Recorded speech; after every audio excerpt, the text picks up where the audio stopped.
추석 명절 한가위만 같으라 그러는데 요즘 보니까 한가위도 한가위 옛날 같은 한가위가 아닌 것 같아요. 오늘 제가 보니까 오전에는 왔던 온 식구들 다 집에 가는 모양이죠. 이제 오전에는 형제들 자녀들 많이 왔던데 제가 보니까 오후에는 다 집에 갔는지 이제 집으로 쉬러 가시는지 옛날하고 달라가지고 요즘은 처가에 먼저 가는 집들도 많더라고요. 어르신들 너무 속상해하지 마세요. 시대가 그렇게 된 거예요. 너무 속상해하지 마시고 그런가 보다 하고 여러분 그렇게 지나가시기를 바랍니다. 그리고 시댁에 와가지고 예배가 함께 드리는 가족들도 많이 있고 너무나 감사하고 여러분 명절 지나면서 주님 안에서 참 이렇게 사랑이 좀 가득하고 평안이 좀 있고 또 위로가 있는 그런 날들 이번 주간 되시기를 바랍니다. 오늘 우리가 추석 연휴 들기 전에 성경에서 6월절 절기 지키는 말씀을 제가 잠깐 보려고 합니다. 6월절은 여러분 잘 아시는 것처럼 이스라엘 백성들이 출애굽할 때 이 문에 양의 피를 발라서 피를 바른 집은 죽음의 사자가 건너가고 피가 없는 집에는 들어가서 그 집에 있는 사람이나 짐승이나 제일 첫 번째 먼저 난 짐승이 다 죽은 그런 절기를 기념합니다. 그 이스라엘 백성들 입장에서는 문에 피를 다 발랐으니까 문에 피로 말미암아 구원을 받은 그리고 그날 밤에 출애굽한 그런 날을 기념하는 절기니까 이스라엘 백성들 입장에서는 최고의 절기입니다. 잊을 수 없는 절기고 잊으면 안 되는 그런 절기입니다. 하나님께서 우리를 이렇게 구원하셨다 하는 것을 그를 자손 대대에 이 절기를 통해서 기념하며 보여주는 것입니다. 그러니 얼마나 기쁘고 감사하고 감격이 있는 그런 절기겠습니까? 이스라엘 백성들이 이런 절기를 지키면서 하나님을 기억합니다. 하나님을 기억하는데 하나님을 떠난 왕들이 일어날 때 하나님 왕들이 악한 왕들이 나와서 우상을 섬기느라고 하나님을 잘 섬기지 않을 때 어떤 일이 생기느냐 하면 율법을 잘 지키지도 않고 이런 절기들도 잘 지키지를 않습니다. 그럼 오늘 본문의 말씀에 보면 이 절기 지킨 이야기가 짧게 나오는데 역대하 말씀에 오늘 본문으로 잡은 역대하 말씀에 그 뒤편에 보면 이 절기 지킨 이야기를 아주 길게 쓰고 있어요. 1절부터 19절까지 내용을 아주 많이 쓰고 있습니다. 역대하 말씀에. 그러니까 이전에는 이 절기를 잘 안 지킨 거예요. 이렇게 중요한 절기인데 하나님 우리를 구원하셨다는 이렇게 중요한 절기인데 잘 지키지 않은 겁니다. 그런데 이 요시야 왕이 나와서 이 종교를 개혁하면서 이 유다를 개혁하면서 절기를 지키기를 시작을 합니다. 절기를 지키는데 종교 개혁을 어떻게 하냐면 성전을 먼저 수리합니다. 전에 한번 말씀드린 것처럼 이스라엘의 종교개혁은 유다의 종교개혁은 성전 수리에서 시작이 됩니다. 그러니까 성전을 제대로 관리하지 않으니까 율법도 무시되고 절기도 무시되고 백성들은 우상을 섬기고 뭐 이렇게 살아가는데 성전을 수리하다가 율법책을 발견하고 율법책에 있다가 절기를 지키라 그래서 그 말씀을 따라서 절기를 지키는 것입니다. 그러니 이전에 절기를 잘 지키지 않을 때는 하나님을 섬기는 신앙이 퇴색됐다 이렇게 볼 수 있겠죠. 오늘 우리가 이 절기를 지키는 역대하 말씀을 가지고 오늘 우리가 이 추석이라는 명절 그런 절기는 아니지만 우리 어떻게 좀 지켜볼까 이런 생각을 하면서 적용적으로 말씀을 좀 보려고 합니다. 성경은 우리 열왕기하 말씀을 읽었지만 우리 함께 좀 적용하면서 볼 말씀은 역대하 35장 여러분 펴놓고 함께 조금 보면 좋겠는데요. 역대하 35장 보면 1절부터 19절까지가 바로 이 짧은 석절의 내용을 길게 적어놓은 그런 내용입니다. 먼저 이 6월절을 지키는 이 명령은 율법입니다. 하나님의 명령입니다. 하나님의 명령을 읽고 그 명령을 받은 왕이 이 제사장들과 백성들에게 6월절을 지키라 명령을 합니다. 그러니까 율법을 지키려고 6월절을 지키는 거예요. 그 하나님의 명령이고 왕의 명령으로 지키게 되는 겁니다. 이게 굉장히 중요합니다. 왜냐하면 우리가 하나님을 떠날 때 가장 먼저 나타나는 증상 중에 한 가지가 뭐냐면 말씀이 귀에 들어오지 않습니다. 내가 예전에는 잘 알던 말씀도 하나님을 떠나가 저 나가 있으면 말씀이 귀에 안 들어와요. 들리질 않습니다. 알아도 그게 무시됩니다. 그런데 하나님께로 가까이 나오게 될 때 나타나는 증상이 뭐냐면 말씀이 말씀으로 들리기가 시작합니다. 이게 바로 이제 내가 하나님께로 가까이 왔다 하는 증거가 되는 거예요. 그러니 여러분 우리 10년 가운데에 하나님의 말씀이 잘 들리고 말씀이 내 마음에 뭐 감동이 되거나 말씀이 내 마음에 무슨 동기가 될 때 내가 지금 하나님 편에 가까이 와 있는 것이고, 아무리 들어도 아무리 읽어도 느낌도 없고 감동도 없고 막 그러면 내가 지금 하나님하고 거리가 좀 멀어졌구나 이렇게 생각하면 됩니다. 오늘 이 왕은 말씀을 읽으면서 말씀을 따라서 이 지키라, 이 말씀을 따라서 이 절기를 유월절을 지키게 되는 거예요. 이 말은 다른 말로 하면 신앙의 질서가 세워지는 겁니다. 신앙의 뿌리가 다시 한번 시작이 되는 겁니다. 제가 추석 명절 혹은 설날 명절 지킬 때마다 아마 여러분 모태신앙 오래된 집안에서는 명절날 온 식구들이 다 모여서 예배를 드렸지요. 우리도 지금 예배를 다 드리잖아. 여러분 다 예배를 드리지요. 혹시 예배를 안 드리는 집안도 혹시 있으신지 모르겠지만 예배를 드리세요. 아이고 드릴 사람이 없어요. 두 분 있어도 드리시고 혼자 있어도 드리세요. 예배를 드리세요. 그래서 우리 명절 예배 모범만을 지금 만들어 놨잖아요. 여러분 잘 만들어 놨습니다. 꼭 예배 드리시기 바랍니다. 그래서 생각을 해보면 저희 집은 4대 때 되는 집안이어서 명절 때 다 모이면 아버지 사촌들이 다 모입니다. 아버지 사촌들이 다 모이면 저희들은 6촌까지 모이는 거예요. 여러분 아버지 형제, 할아버지 형제들이 여러 있는데 사촌이 모이고 6촌이 모이면 몇 명이 모이겠습니까? 수십 명이 모이는 거예요. 수십 명이 모여가지고 뭐 예배를 드리는데 목사님도 있고 막 이러니까 장로님도 뭐 다수가 있고 그러니까 다 예배를 드리는데 애들은 밖에 뛰어놀고 뭐 난리죠. 뭐 그날 정말 잔치 같은 그리고 어릴 때는 평소에 잘 못 먹던 불고기를 그 집에 가면 맨날 불고기를 해줬어요. 얼마나 맛있게 먹었는지 몰라요. 그러니까 이 절기 때 모여서 예배 드리고 함께 예배 드리는 걸 보고 함께 맛있게 먹고 오랜만에 형제들 만나가지고 놀고 하는 게 아름다운 추억이에요. 멋진 추억입니다. 그때 함께 모였던 6천들 중에 지금 선교사님도 있고 선교사님들이 뭐 2명, 3명, 목사도 있고 이렇습니다. 그러니 그때 추억이 너무 좋은 거예요. 여러분 가족들이 모일 때 요즘은 모이기가 참 어렵잖아요. 명절에 모이기도 어렵잖아요. 부모님 생신제도 모이기 어렵잖아요. 또 모여봤자 몇 명 되지도 않아요. 사촌끼리도 잘 모이기가 힘든 그런 시대가 되었는데 어쨌거나 모일 때 우리 집에 믿음의 질서를 세운다 생각하고 예배를 드리시기 바랍니다.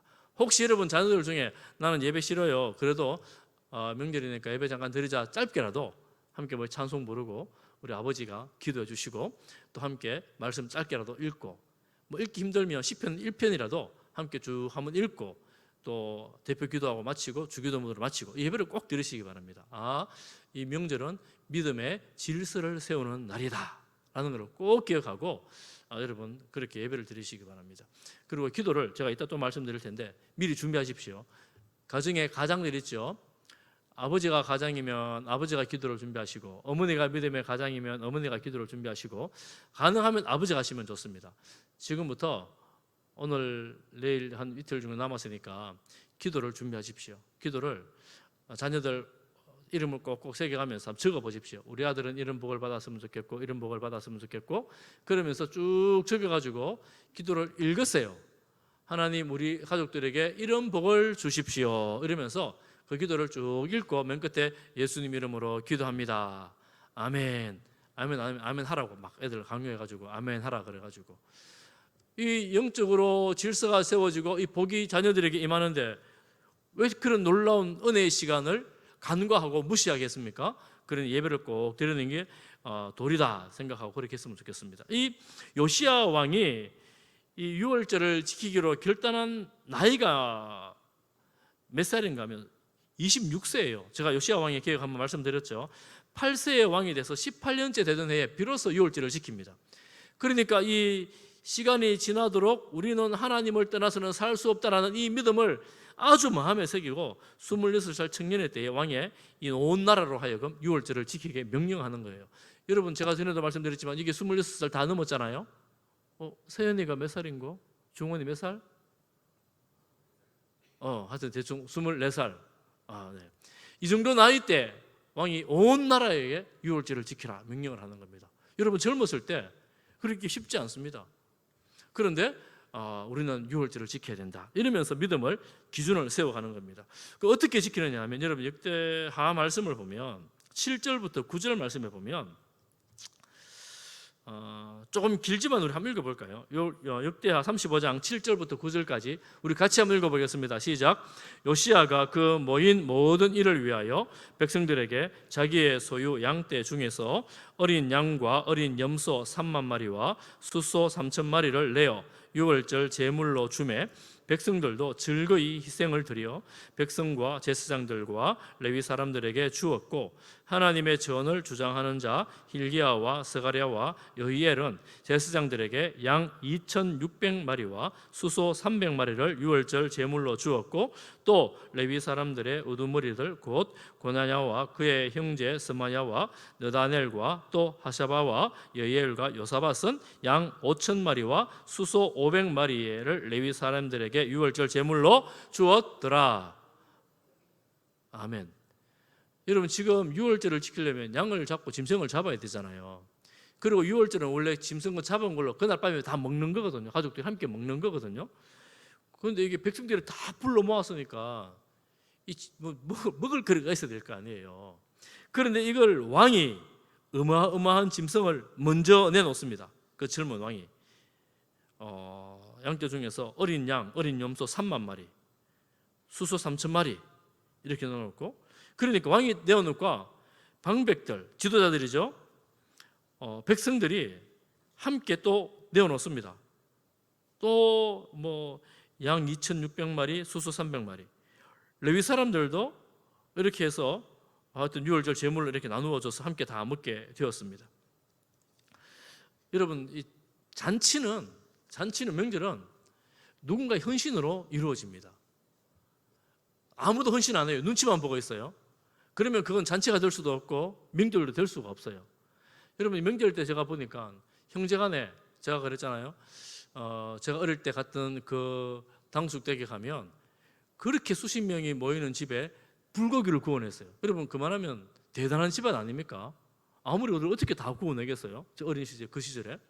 그러니까 이게 누군가의 헌신으로 명절이 되고 잔치가 되는구나.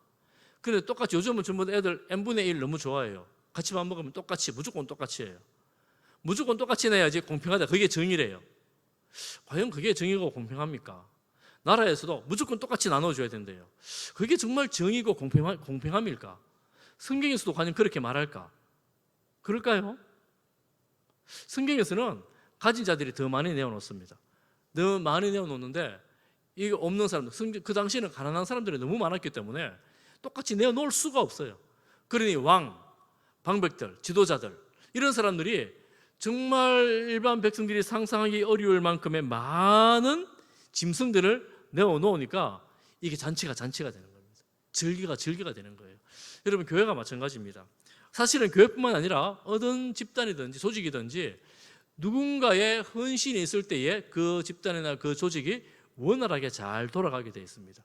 그런데 아무도 헌신 안 하고 눈치만 보고 있고 딱 n분의 1로 하자 이러면 스물스물 힘이 빠져요. 처음에는 되는 것 같은데 스물스물 힘이 빠집니다. 죄송하지만 집안도 비슷해요.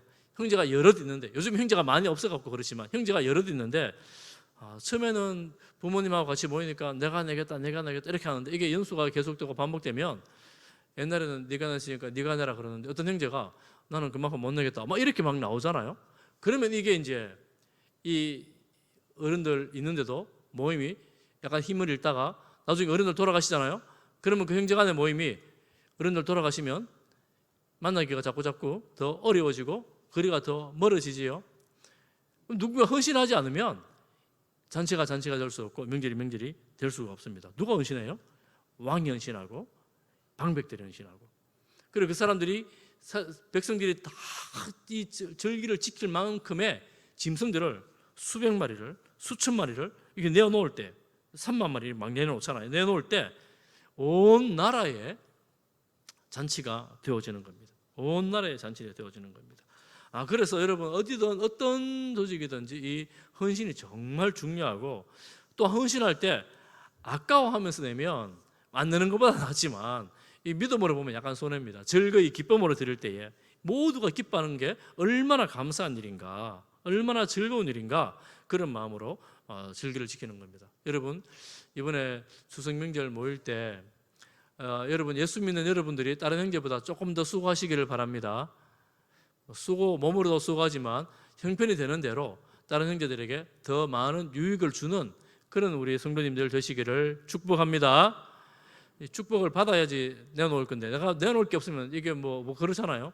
그래, 하나님, 우리 여러분 기도를 이렇게 하셔야 돼요. 하나님, 우리 집 부자 되게 해주십시오. 하나님이 물어봐요. 왜 내가 너를 부자 되게 해줄까? 이렇게 물을 때 하나님, 많이 나누고 싶어요. 하나님, 많이 섬기고 싶어요. 주변 사람들에게 돕고 싶어요. 이런 동기로 해야 되는데, 하나님, 내가 더 좋은 차 사야 되고 더 좋은 집에 살아야 되고 더 좋은 음식 먹어야 되고, 하나님, 내가 더 잘 살아야지 세상 사람들이 나보고 예수 믿지 않겠습니까? 하나님, 니나 잘 먹고 잘 살아라, 그러는 거죠. 그걸 어떻게 해야 돼요? 하나님, 내가 주님의 백성들을 사랑하고 주님의 자녀들을 섬기고 더 많은 기쁨으로 감사함으로 하나님 나누고 베풀겠습니다. 이런 마음으로 이 신앙을 하고, 또 이 성도 간에 가족 간에도 이런 마음으로 교제를 하는 겁니다. 그런데 하나님 놀랍게도 그 마음을 하나님 아시고요, 하나님이 채워주십니다. 아멘 하신 분들은 경험하신 분들이고, 아멘 안 하신 분들은 나눠봤어야지, 경험을 해봤어야지 아멘 할 거 아니에요. 그런데 정말 넉넉하게 나누어 보고 넉넉하게 넘치도록 섬겨본 사람들은 이거 하나님이 채워주시는구나 하는 것을 경험하게 돼요. 하나님 왜 안 채워주시겠어요? 내가 그렇게 섬기고 나누고 베푸면 하나님께 섬길 수 있도록 이렇게 넉넉함을 부어주십니다. 풍성함을 부어주십니다. 그래서 우리가 우리 성도님들이 그런 넉넉함과 풍성함을 가지고 나누고 베푸는 가족들 되시기를, 성도들 되시기를 축복합니다. 그리고 여기 오늘 말씀해 보면 누가 이렇게 할 수 있느냐 하면, 여러분 누가 이렇게 할 수 있겠어요? 그래도 많이 가져야 그렇게 하지, 없는 사람이 어떻게 그렇게 하나? 물론 맞습니다. 왕이 많이 가졌으니까 그렇게 하죠. 그런데 예전에 왕은 왜 안 했을까요? 많이 있었지만 하나님을 몰랐거든요. 이게 하나님 부어주신 거라는 걸 몰랐거든요. 그건 내 능력으로, 내 실력으로 내 거라고 생각한 거예요. 이거 하나님께서 부어주신 것이고 하나님의 은혜로 받은 것이고 하나님이 도와주셔서 내가 이 정도로 살아가는 것이구나 안다면 베풀고 나누어 주는 것을 좀 더 가볍게 할 수가 있습니다. 가볍게 할 수가 있어요. 하나님이 내게 베푼 은혜가 이만큼 많은데 다른 사람들 보면 저 형제가 제일 많이 나누면 좋겠는데, 다른 형제들 보면 그러는데 정작 그 사람은 아이고 나는 맨날 없다 맨날 그러면 정말 없어져요. 그래, 여러분 없다 자꾸 말하지 말고, 나는 없다 하면 진짜 없어지니까, 이게 말의 권세가 있잖아요. 없어지니까 없다 하지 말고 나눠버리세요. 섬겨버리세요. 오히려 그게 복의 통로가 돼서 더 넉넉해짐의 비결이 되는 것입니다. 얼마나 감사합니까? 하나님 우리를 아십니다. 그리고 또한 누가 할 수 있느냐 하면, 하나님을 사랑하는 사람이 할 수 있고, 또한 누가 할 수 있느냐 하면 사랑이 더 많은 사람이 많이 섬깁니다. 죄송하긴 하지만 요즘 제가 가정들 보니까 시집 장가가는 아들, 딸 중에서 딸이 다 좋대요. 어른들이 다 딸이 좋대요. 아들이 좋습니까? 아무도 대답 안 하잖아요. 딸이 좋습니까? 대답 안 하시네. 말을 못 하겠지요. 딸이 좋대요. 제가 옆에서 가만 보니까 딸은 어머니 옆에 와가지고 이것도 해주고 저것도 해주고 뭐 이러더라고요. 딸은 엄마 불편한 거 없나, 아버지 불편한 거 없나 살펴보고 그러더라고요. 그런데 아들은 별로 안 그래요. 아들이 왜 안 그럴까요? 딸 그 집에 가야 되거든. 아들도 누구 딸 데리고 살잖아요. 딸 집에 가야 되니까 아들은 좀 덜 그런 것 같아요. 이게 뭐 딸이든 아들이든 더 많이 사랑하는 사람이 더 많이 나누고 베풀 수 있다라는 걸 여러분 꼭 기억하십시오. 그러니까 나의 베품의 정도는 나의 사랑에 있다라는 겁니다. 맨날 말만 하고 실제로 지갑을 열지 않으면 사실은 말로는 사랑이 다 표현되지 않는 거지요. 그러니 이게 사랑이구나 하는 겁니다. 혹시 아들만 있는 집안들은 하나님 은혜를 베풀 줄을 믿습니다. 예. 아들만 있는 집도 하나 은혜를 주셔야 되죠. 저희 집도 아들만 사형제예요. 어머니가 얼마나 외로우셨을까 생각을 많이 하면 마음이 아픕니다. 아무도 몰라가지고. 하여튼 뭐 그랬습니다. 그리고 한 가지 우리가 또 살펴봐야 될 것은 이런 나눔 가운데에 풍성함이 넘칩니다. 우리가 하나님 넉넉하게 해주십시오, 풍성하게 해주십시오 이렇게 기도할 때 누군가가 나누어야 된다 그랬잖아요. 나눌 때 비로소 풍성해지고 즐거워집니다. 여러분 이번 명절이 행복하고 풍성하고 즐거우려면 이런 나눔의 마음을 가지시기를 바랍니다. 그때 어떻게 되느냐? 결과적으로는 여러분 이 명절을 지킴으로 온 백성들에게 기쁨이 충만하게 된 거예요. 기쁨이 넘치게 된 거예요. 왜 그랬겠습니까? 그 당시 백성들 정말 가난했거든요. 정말 가난한 백성들, 고기 한번 먹기 힘든 백성들, 이런 백성들이 왕이 뭐 지도자들이 막 수만 마리, 수천 마리 짐승을 다 이렇게 해가지고 잡아가지고 베푸니까 얼마나 좋겠습니까? 이야, 이 6월절 맨날 했으면 좋겠다. 1년에 한 번밖에 없어요, 6월절은. 뭐 그런 마음 들지 않겠습니까? 그러니 여러분 한가위만 같으라. 제가 서론에 말씀드렸잖아요. 옛날에는 추석이 즐겁고 행복했어요. 먹을 것도 많고 식구들도 모이고 즐거웠는데 지금은 뭐 어쩌다 보니 식구들도 별로 없어지고 우리도 그러잖아요. 지금도 교회도 보세요.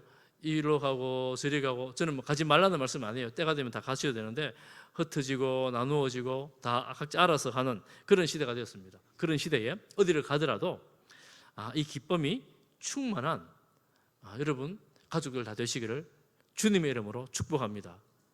역으로 거슬러 올라가면 기쁨이 충만하려면 누군가가 헌신해야 된다. 헌신하려면 하나님의 말씀을 알아야 된다. 하나님의 말씀을 듣고 하나님께 순종해야 된다는 것을 오늘 말씀을 드립니다. 그래서 여러분 이번 명절 통하여서 그런 기쁨이 감사가 있었으면 좋겠습니다. 요 6월절에 특징이 한 가지가 있어요. 특징이 뭐냐면 지금 요시야 왕 때는 북이스라엘이 멸망을 합니다. 북이스라엘 나라가 사라졌어요. 아수르에 이미 멸망했어요. 요시야 왕 이후에 얼마 지나지 않아서 남유다도 멸망을 하거든요. 그런데 이 요시야 왕 때는 어쨌거나 이 6월절을 북이스라엘의 남은 형제들과 함께 지킵니다. 아주 독특한 6월절이 됐어요.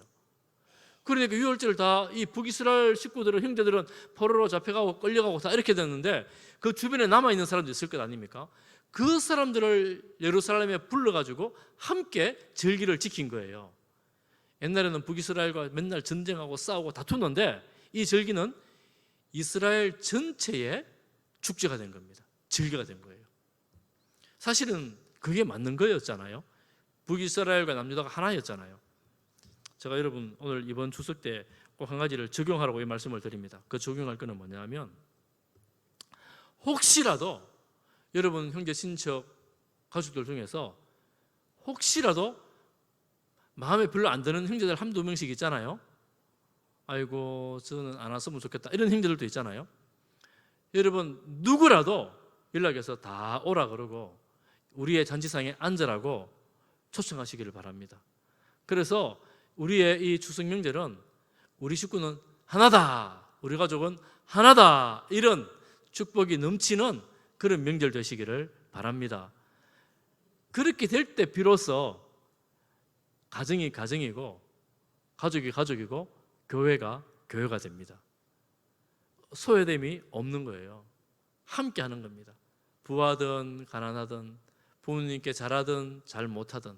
왜냐하면 부모님은 마음에 저 집 나간 탕자가 집에 왔으면 좋겠거든요. 그런데 형은 탕자는 집에 안 왔으면 좋겠거든요. 그런데 아버지 마음은 아이고 저놈은 명절이 됐는데 어째 지내는 거, 뭐하고 사는 거, 여기 따뜻한 밥이나 한 그릇 먹고 가지, 이런 마음이 부모님 마음이잖아요. 부모님 마음이니까 형제들이 생각하면서 여러분 다 우리 형제들 우리 식구들 다 같이 모이자 이런 마음으로 연락하시고 챙기셔가지고 하나가 되는 그런 기쁨이 가득한 추석 명절 보내시기를 주님의 이름으로 축복합니다.